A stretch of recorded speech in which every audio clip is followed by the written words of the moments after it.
Hi, I'm Shaka Hislop, and you're here at Extra Time TV.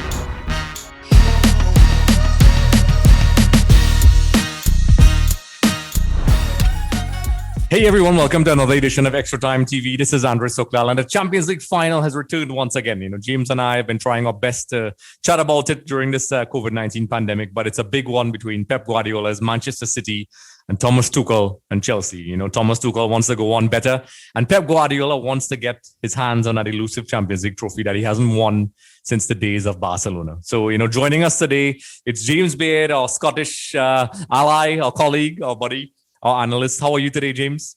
I am very good. Really mouth-watering game, obviously, coming up. So really excited to talk about it. Yes. So, everybody knows Chelsea, the last time they won was back in 2012, which was a shocker for me against Bayern Munich. I think they had the luck out of everything, I think, because Di Matteo was the coach at the time. And that's the last time they won the Champions League. And Chelsea's a very ambitious club under Abramovich. If he had his way, they should have won a lot more Champions League trophies. They really want to establish themselves in Europe. And also Manchester United, City as well. Pep Guardiola has along with the club, have something to prove. A lot of people are saying that Manchester, City, they make fun of their history. They don't have that history yet. And they always, even though they're winning in the domestic league, a lot of people like to take shots at the lack of European success with the money spent. And they're hoping this time around it will change, James. And, Pep also hasn't won since the Barcelona days, which a lot of people have been saying, if it was not for Messi, which I don't agree with, he would not have won the Champions League. So, James, this is a big one heading into it. Both teams fancying their chances. In the recent matchups, Chelsea did have the better of Man City. But let's start things off. The recent form guide for Manchester City, it's a win, loss, win, loss, win. And for Chelsea, it's a loss, win, loss, loss, win. So, Pep Guardiola's men are in good form, even though they lost to Chelsea back in May 2-1. Manchester City, lost. Chelsea have started to really stutter at a time where I don't think they should stutter.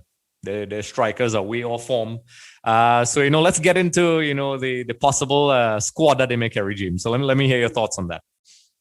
Well, first of all, the first thing I want to say is this is the Billionaires Club. Both of these clubs have obviously, the chairman put these teams together, as you said, over the years. And although, as you mentioned, Chelsea have won or did get that elusive Champions League, Man City are now desperate for it. It's like the holy grail for Guardiola. Now, coming into the Man City squad, I think they don't change it too often. They have obviously a phenomenal squad of talent, but generally, to me, they've played this 4-3-3, and I think it's something that was seen from Pep from the years in the past. When he was at Bayern Munich, when he was at Barcelona, he likes this style, this formation.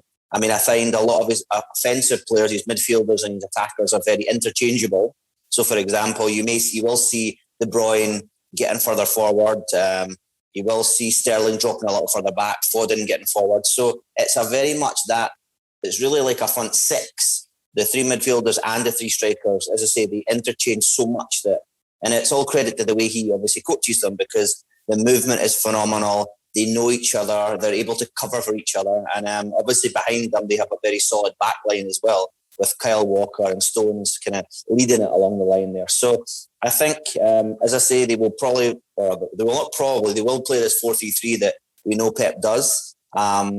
He may spring a few changes on us, but I think they have a very solid squad or first 11 coming into this game. Yep, because credit, a lot of people have been speaking about this. Last year when Liverpool, won their run, and maybe the year before, a lot of people already willing to write Pep Guardiola off, but he has shown, his tactical flexibility this year and changing the team around. Made some key signings, which we'll talk about. A key signing, in fact, one particular player, and changed his style of play to modify, his approach, where there's no clear strikers, you identified. And, what makes it even more impressive is that Sergio Aguero, who has been injured for the last two seasons, has hardly really been missed, which says a lot about this team. They've reinforced their defense and, I guess readjusted how their attacking combinations work, where there's no outright striker. Taking a look at Chelsea now, Thomas Tuchel took over from Frank Lampard. A lot of people, had mixed opinions about Frank Lampard getting the sack. A lot of people said he wasn't ready. A lot of people said he wasn't given a fair chance. A lot of people blame the strikers to Chelsea, which it's a key component to why a lot of people are favoring Manchester City. But what do you think about Chelsea, James? Well, I think Tuchel's come in and he solidified the defence. I mean, I think that was one thing that I noticed under the Lampard reign. They seemed to leak goals. They were actually pretty good going forward. I think, obviously, him being a midfielder, he had the midfield and even some of the forward players playing very well together. Now, I think what Tuchel's done is he's came in, as I say, he's instilled a bit of belief in that back three. So they play like a 4-3-2-1. And he's even galvanised, let's say, Pulisic. Mason Mount stepped up again. I mean, he was very good under Lampard, but to me, he stepped up another level. And I mean, if you look at the form of Kante, for example, I mean, absolutely phenomenal. He's all over the field. So he's took players from where they were and just increased their level. And I think it's going to be a harder game for Pep's boys than I think he probably expects, because, as I say, in my opinion, a few weeks ago, I would have said Chelsea have no right to be here. And they proved us all wrong. They came through. I mean, the result they got against Real Madrid, the way they played going forward was phenomenal. So I think we will see the same kind of free-flowing football. The only thing I think, and it's both teams, you said it very clearly, is both teams lack, in my opinion, a striker. An in-and-out striker, as you mentioned, Aguero's, I mean, obviously he's now left Man City in a sense. We hear he's going to Barcelona. But Werner, he's been blowing hot and cold. To me, he's not an in-and-out target man. He's more of he's got a little bit of pace. He did better probably in the German leagues, but the funny thing is he's scoring on and off. And if you look at his stats, it's not as bad as what everybody says. So it's kind of a strange one that he gets a lot of criticism. I mean, obviously there was some terrible misses, but he's got himself to the Champions League final, I mean, it says it all. Mm-hmm. So I think it'll be a great game. And then obviously right at the back, Mendy, who was brought in obviously under the Lampard reign, has been absolutely phenomenal as well. So it's going to be an absolutely epic final.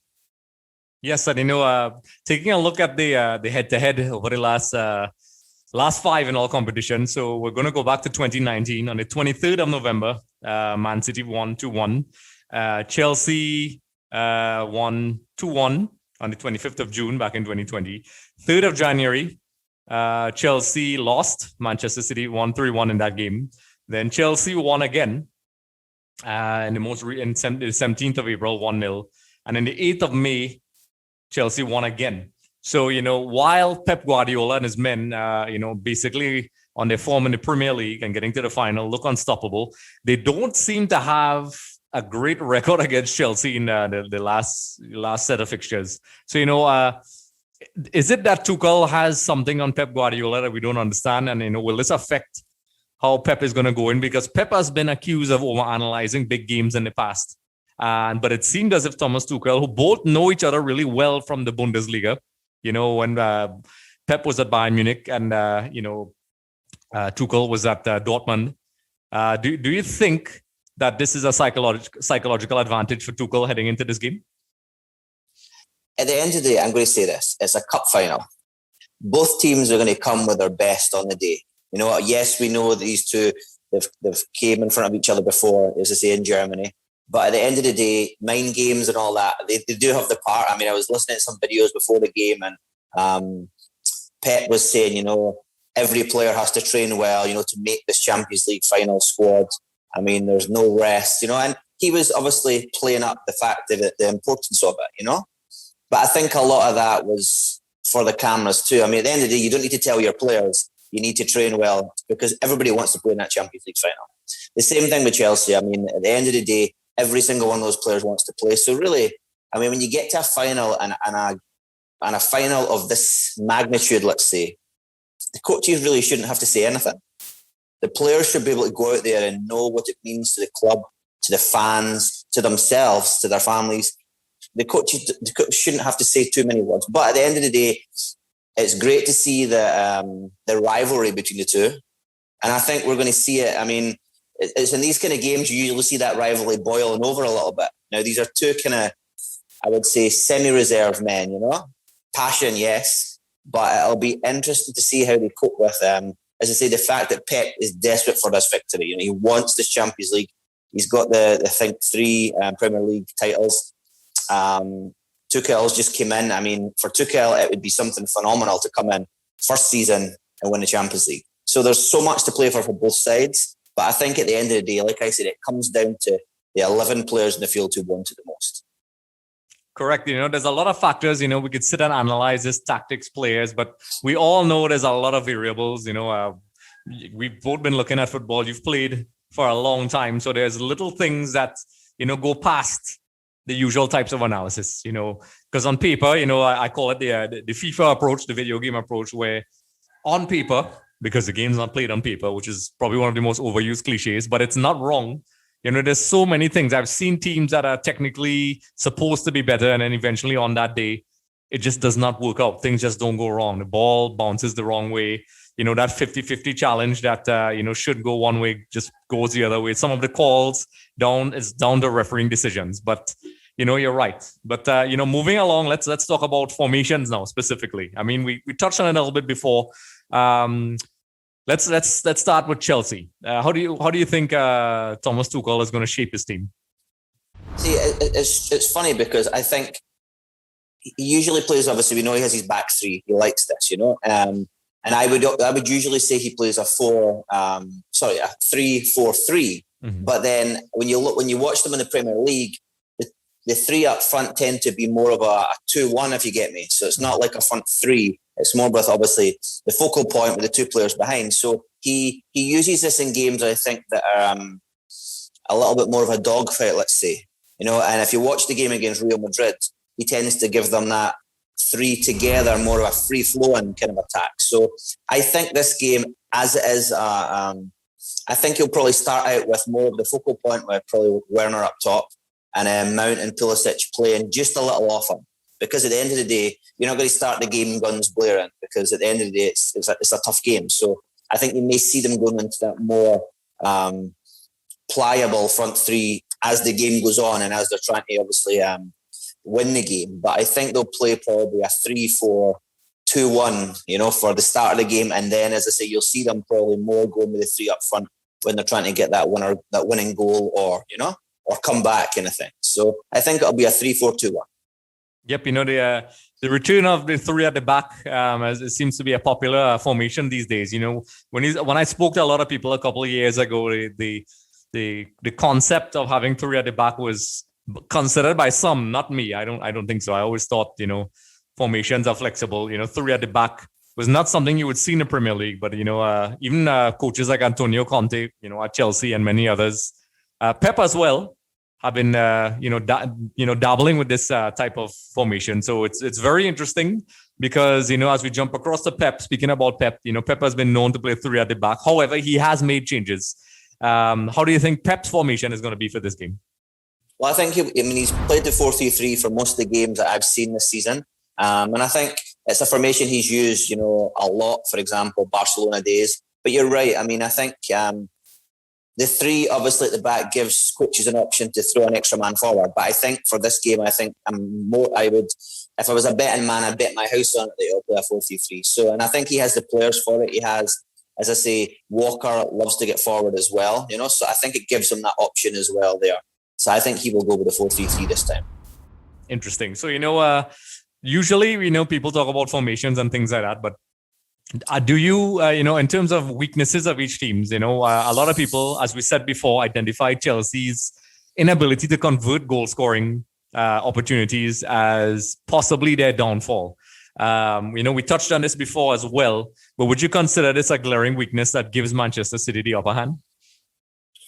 I think at the end of the day, because it's a cup final, I mean, yes, we talked about, you know, mistakes and lacks of concentration and things like that. But at the end of the day, because it's a cup final, the players are going to be up for it. So I think that inability to score, whereas maybe in group stage matches, you know, it may play into it, everybody's going to be firing up. And I think I don't see that as a weakness this time. I mean, to me, I've always thought, although a few of my colleagues would disagree, Chelsea have a little bit of a weakness on the two wide areas, and that's why, they play that midfield four, but I find those two wide players, Chilwell, they tend to play more as auxiliary fullbacks, getting forward, So I always find that's because they know there's a little bit of a weakness there.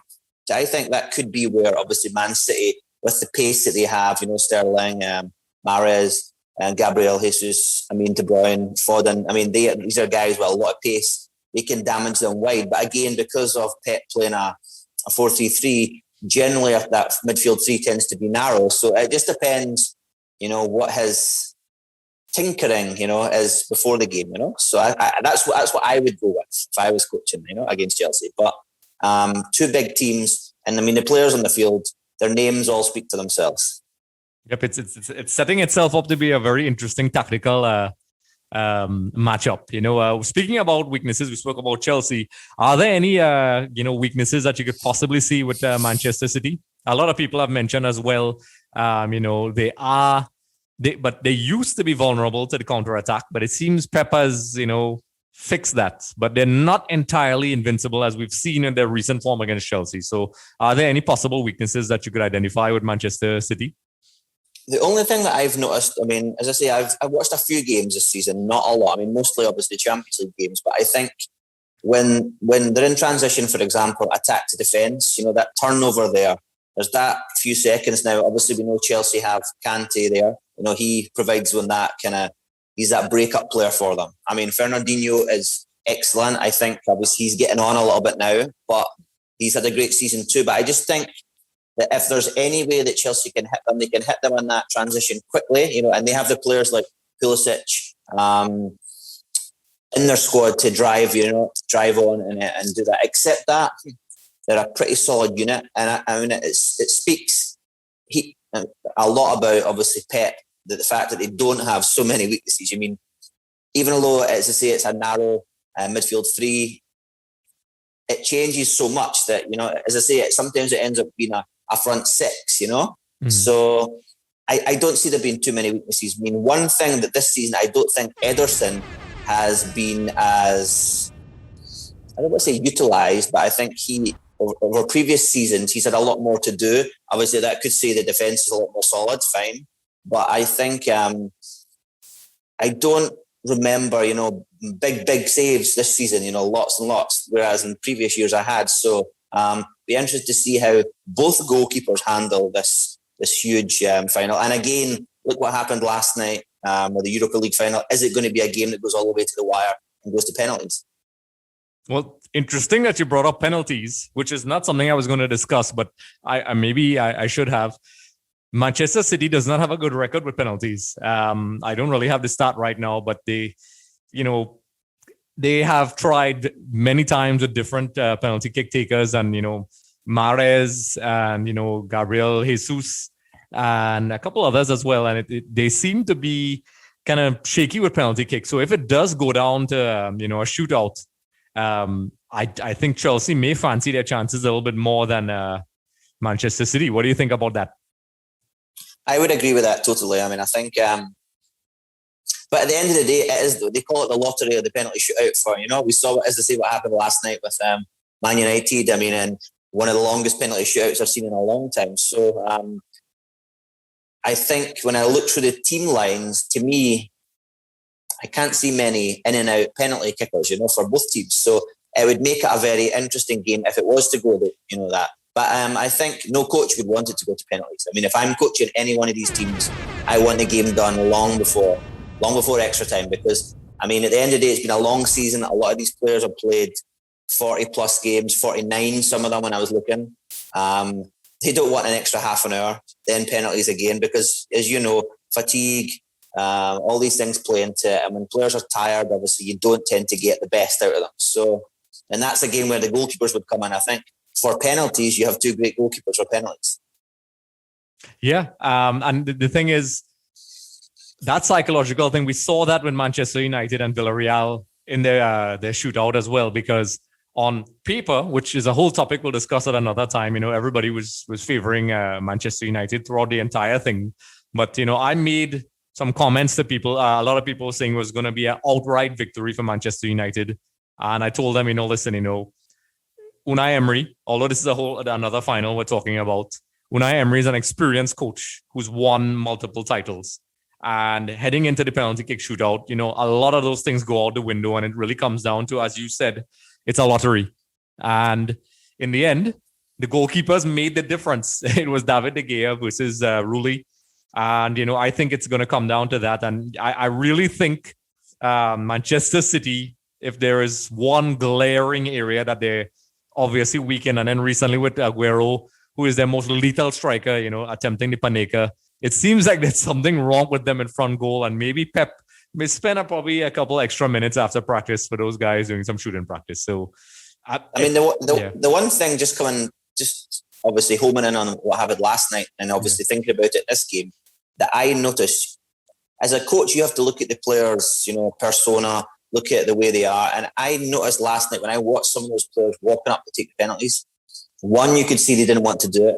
And two, they were not mentally there. Now, yes, when it comes down to the 10th, 11th, 12th penalty, you have to take it, at the end of the day, because it's been through the whole squad. But a very crucial thing is you get 5 players that want to take the penalty. That sounds very simple, but it doesn't always happen. I've been in squads in the past, whether it's a youth or a pro, that the coach would pick 5 before the game, and then when the game's finished, that 5 have not had a good game. They go up to take the penalties, and that's when mistakes are made. So it's very important, I think, to reevaluate, and I think that's something that obviously both of these coaches would have to do if the game goes that far, to look at the players, to see their body language, to see, is, for example, Kyle Walker, has he had a good enough game to go up there and, finish it off? And that's something that, as a coach, you have to do. Yep, it's so many factors to consider with penalty kicks, and we've seen great teams lose penalty kick shootouts with players that apparently are supposed to be more experienced. And there's no better example than this Manchester City team. It seems like I'm harping on their strikers, but it's hard to ignore the statistics. And fans, you can let us know in the comment section below. I'm just going to throw that out there about the Manchester City stats for penalty kicks, which has been awful. And, maybe one lucky person could win a copy of FIFA 21. So throw your comments in the comment section. So, James, we're going to move along. Folks, if it goes to a penalty kick shootout, let us know what you think as well. Do you think Man City has a disadvantage based on their form? I think if it goes to a penalty shootout, it automatically goes in Chelsea's favor. But who knows? As James said, it can go all over the place. So, moving along, James, let's talk about key players for each team. So, let's start with Chelsea. Recently N'Golo Kante had an injury, took himself off, but from what the reports are saying, it seems to like he'll be okay for the final. That's a player that a lot of people are talking about. But who do you think will be the key player or players for Chelsea in this final? Well, I think if I look through the squad, first of all, obviously Mendy's been hugely important for them. Some of the saves when he came there, especially if you look at his career, it was I don't want to say it was a strange move, but it was one that there was a little bit of a gamble there, but he's been phenomenal. Some of the saves he's come up with has been nothing short of top class. I think Thiago Silva's really came on to games. He had a very bad, start to his Chelsea career. But I think that relationship that those two have has been very important. And then, as you mentioned, Kante has been probably one of the best players, not even just this season, the last couple of years. The way he marshals the midfield as well as being that breakup player is just top class. And I'm really looking forward to seeing him, for example, in the Euros coming up as well. And then Pulisic and Mount, probably Mason Mount more so, because I think he did really well under Lampard.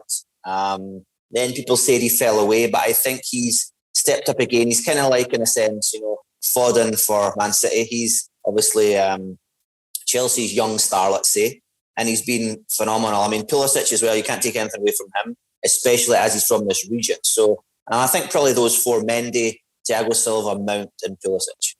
And obviously Kante, 5. Yeah, I agree. Those are definitely key players. Especially Kante as well, but that's why I said key players, because before I used to say one player, but it's very difficult unless it's like a Messi or Ronaldo, and even then, it's a team sport. So what about Manchester City? They have a wide array of players. It's very difficult to pinpoint one, but who do you think would be crucial for them? I think, De Bruyne's been phenomenal. On and off for the last several years. I think he's a huge player for them. As I mentioned, Foden he blew me away this year. I did not think he had I knew he had the ability, let's say, but the fact that he's so young in a sense, and he came in to a team full of stars, and he's blew me away this year. So I think those two, and even Mahrez, he came from Leicester. I did not think he had the fortitude to last in this Man City squad. And again, this season, free kicks, goals he scored in the Champions League, brilliant. So, but I think De Bruyne is probably the one player there. And again, their breakup player, as I say, he's older, Fernandinho. He's their version of Kante. So I think those four as well, probably for them. But again, it is very difficult to pick because both teams are littered with stars. Correct. It's very difficult. That's why I rephrased the question. I think it would just be unfair for you to choose one player, because usually when Kevon and I do it, I ask for one player, but I decided to change things up, folks, because there's many key players. For example, Diaz for Manchester City, I think as well, is a player, in addition to the players you mentioned, has made a significant impact. I mean, a lot of people spoke about Van Dijk for Liverpool, but I still think that a lot of people are not seeing the real benefit Diaz has brought and stability he has brought to Manchester City, because they were leaking goals. And, they got rid of Otamendi and company and all these guys, and they were leaking goals. Stones was not really performing up to par. But it seems as if, Diaz has really added that defensive solidity that was lacking. And it has freed up the midfield players like the Fernandinhos and the De Bruynes, because we always knew Manchester City were offensively very strong. But it seems like if it was leaking goals was a guarantee. And, he has come in. So in addition to the players you mentioned, De Bruyne, I agree with. I think the players I would identify, Diaz definitely, along with Stones, but I would say Diaz is really important in this game. De Bruyne and Fernandinho, because it's going to be a very interesting midfield battle, because you have N'Golo Kante, who is apparently a machine. The last player that I saw was kind of close or similar, was, Mascherano when he was at Liverpool. And also, at Barcelona, that's that type of player with those characteristics that run and, they do the dirty work and also distribute. And I think it's often a very, undervalued role. I mean, footballers and coaches will not say this, but, I think sometimes these guys don't get the kudos they deserve. But, those are my three guys in Manchester City: De Bruyne, Diaz, and, Fernandinho in the middle. I almost said Paulinho. It's ironic something you said there, and something that it's going to play a huge part in this game is relationships on the field. Mm-hmm. And you're right. I think Diaz coming in, the relationship he's developed with Stones, I mean, no pun intended, it became solid, And I think they did not have that in the past. So, and it shows you it's all over the field. And I think this is one thing that Man City have, and slight edge, in my opinion, because, as I say, that midfield three and that forward three, let's say, the relationship that they've formed, as they basically are, to me, they're a forward-thinking six. With the exception maybe of Fernandinho, who can six a lot of the time. But they all know each other. They all can switch. So, for example, De Bruyne can switch to the left side of mid, the right side of mid. He can be in the centre. Sterling can drop. So they have the pace, they have the ability, they have the athleticism to just switch. So I think relationships is key, especially when you play football at this level. Yes. The dynamic with players and team chemistry, which is a term that a lot of people like to throw around, but at the highest level, which are these games, these little details come in, and it's not just okay, this team has the better players and formations and whatever. These things are key, including the relationship with coaches and the players, and these are things that are often not discussed when people discuss these types of games. And I think we'll see, because I've noticed many strong teams, when you really analyze them, the relationship with the players are often, there are exceptions though, but generally there is a strong communication and bond with key players and teams that are usually successful. So we'll see, which team has the stronger relationships. I think, both teams have good arguments for both, and, we'll see how it goes. So let's take a quick look at our Twitter polls, James. Our fans I put the poll out on our Twitter poll. It will be in the description below for those who want to put their opinions in on who's going to win. Right now, 80% are for Manchester City to win. And obviously the other 20% are for Chelsea. And the polls continue to come in. So by the time this video is done, that may possibly change because I see people are voting as well. So James, based on our final verdict here, on all the information, the formations, the key players and things like that, it's down to decision time. Based on everything that we discussed, who do you think is going to lift the trophy, James? This is the one part of the show that I do not like because it puts me on the spot. But I think the game will be won in the key moments. I mean, we've heard that from coaches all over, but I think it'll be a 2-1 to Man City. I know my assistant coach, Kevin, is going to kill me for saying that because he's an avid Chelsea fan, but I think Man City just have a little extra. But I think the winner will come through either a mistake or, as I say, one of those key moments, whether it's a free kick, set play, something. But I think Man City 2-1. Yep, so there's a, like myself, I hate doing this. I don't really like doing final predictions because we know how football is, but we have to, we put ourselves in this lovely position. So, I have to answer.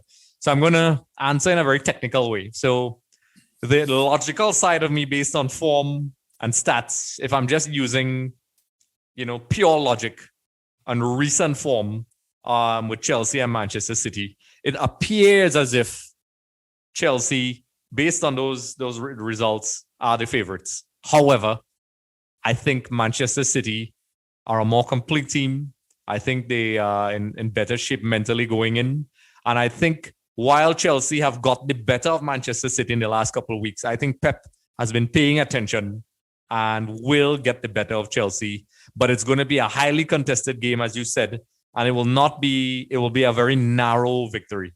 I would even say 2-1, but very close, very close. I mean, of course, we could all be wrong, folks. You can let us know what you think, but I think Manchester City are going to edge Chelsea in a very highly contested game. Barring, ridiculous scenarios, I think Manchester City are going to win. So, James, I think we're on the same boat. Well, I think there's one point to note that I will bring up just for, I know whether the fans pick up on it or not, but at the end of the day, Man City won the Premier League. Yeah. Chelsea obviously lost out on the cup recently where they lost to Leicester. Mm-hmm. Chelsea want to win. They will want to get their hands on the silverware because of that, at the end of the day. So will that give them that little edge? I mean, I think the fact it's the Champions League, it doesn't. I mean, this is as I say, it's the Holy Grail in a sense for obviously for Pep, but everybody wants to win this, So, but that could be a little incentive there for Chelsea. Yep, and this is why we love football, folks, because everybody could look at these statistics and have different conclusions, and that's okay. That's why we love this game. Somebody could look at everything James and I looked at and say, hey, Chelsea are going to be the favorites, and that's fine. And that's why we want to hear what you all have to say. And that's why the game is exciting. We really can't give a clear-cut answer in these sort of games, and that's why it's exciting, and that's why everybody's looking forward to it. I know the fans of each team would prefer, some more definitive answers and would prefer, a straight-up win. But, that's why, this game is a game that gets our juices flowing, James. So, folks, let us know what you think in the comment section below. This is a big one. Chelsea fans, Manchester City fans, we want to hear what you have to say. We also have some interaction in our social media on Instagram with some polls. Be sure to check that out. And also you can send in videos, the information we put below via our social media, where you can give us your reasons why you think Chelsea are going to win, and have some banter. You fans, feel free to have a go and let us know what you think, respectfully, of course, respectfully. So James, we both of us think that Manchester City are going to win. We're going to take a look at that game. It's Saturday in Portugal, the stadium of Porto. And we'll see how it goes. So, like I said, don't forget to like, subscribe, comment in the comment section below. Let us know what you think. Share and engage in our polls and our social media because it helps, and it's just good old-fashioned fun. So, James, once again, it's a pleasure, and we'll definitely chat and give a response to this game. There's a lot of football coming up, folks. In addition to the Champions League, there's World Cup qualifiers in our region of the world, which is CONCACAF for Trinidad and Tobago, which is where James and I are at.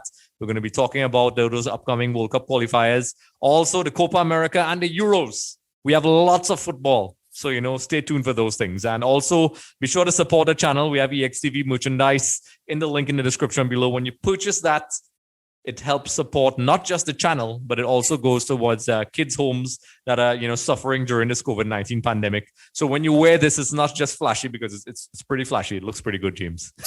But when you wear this, you represent something more than just a t-shirt. You're actually helping someone. So be sure to check it out because you don't just help us, but you help kids in need as well. So James, once again, thank you for joining us.